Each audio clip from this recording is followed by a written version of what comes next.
हरि ओम.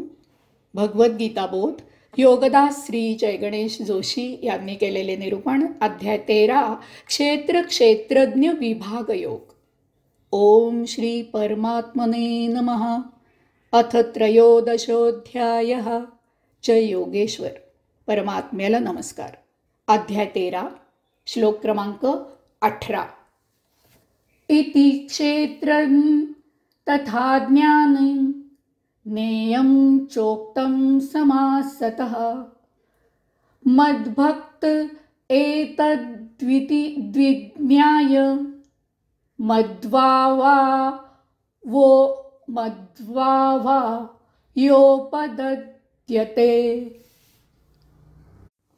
अशा प्रकारे क्षेत्र तसेच ज्ञान आणि ज्ञेय याबद्दल सारांशाने सांगितले. जो माझा भक्त हे विशेष प्रकारे जाणून घेतो तो माझ्या स्वरूपाला प्राप्त होतो. अशा प्रकारे क्षेत्र तसेच ज्ञान आणि ज्ञेय याबद्दल सारांशाने सांगितले.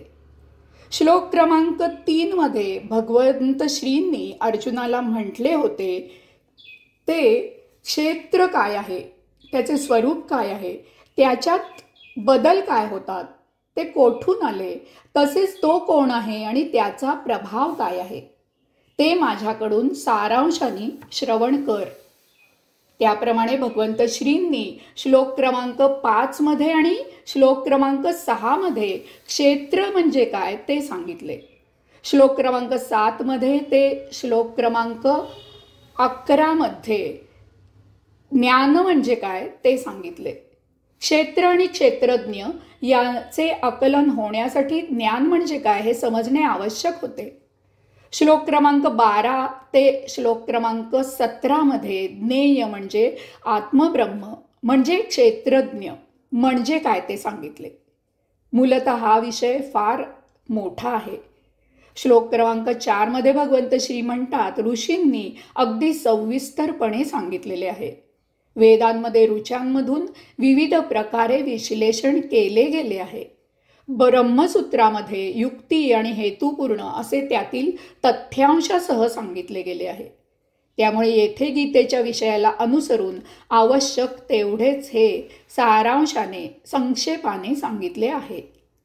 जो माझा भक्त हे विशेष प्रकारे जाणून घेतो तो माझ्या स्वरूपाला प्राप्त होतो. येथे माझा भक्त असे म्हणण्याचे विशेष कारण आहे. काही भक्त भावपूर्ण असतात. ते अध्यात्माची उपासना तन्मयतेने करतात. त्यांच्यात शोधूनही दोष सापडणे महाकठीण असते. परंतु यात त्यांचा हेतू भौतिक स्वास्थ्य, शारीरिक स्वास्थ्य आणि एकूण जीवन भौतिक सौख्यात जावे असा असतो. परंतु काही भक्त हे आत्मप्राप्तीसाठी उपासना करणारे असतात. त्यांना मुक्ती हवी असते. त्यांना भगवंत श्री हवे असतात. ते क्षेत्र अशासाठी जाणून घेतात की आपल्याला काय दूर सारायचे ते समजावे. आपल्याला काय दूर सारायचे आहे ते समजावे. ते ज्ञान अशासाठी प्राप्त करतात की क्षेत्रापासून दूर राहून क्षेत्रज्ञ कसा प्राप्त करता येईल हे समजावे. त्यांचे भौतिक चिरीमिरीवर समाधान नसते. त्यांना अखंड परमात्माच हवा असतो. यासाठी त्यांना क्षेत्रज्ञ म्हणजे काय हे जाणून घ्यायचे असते. यास्तव येथे भक्तांना भगवंत श्री सांगत आहेत की क्षेत्र आणि क्षेत्रज्ञ जाणल्यावर येथे जाणून घ्यायचे काहीही शिल्लक राहत नाही. असा भक्त भगवंत श्री स्वरूप होतो, आत्मस्वरूप होतो. तेच त्याचे वास्तव स्वरूप असते. हरि ओम.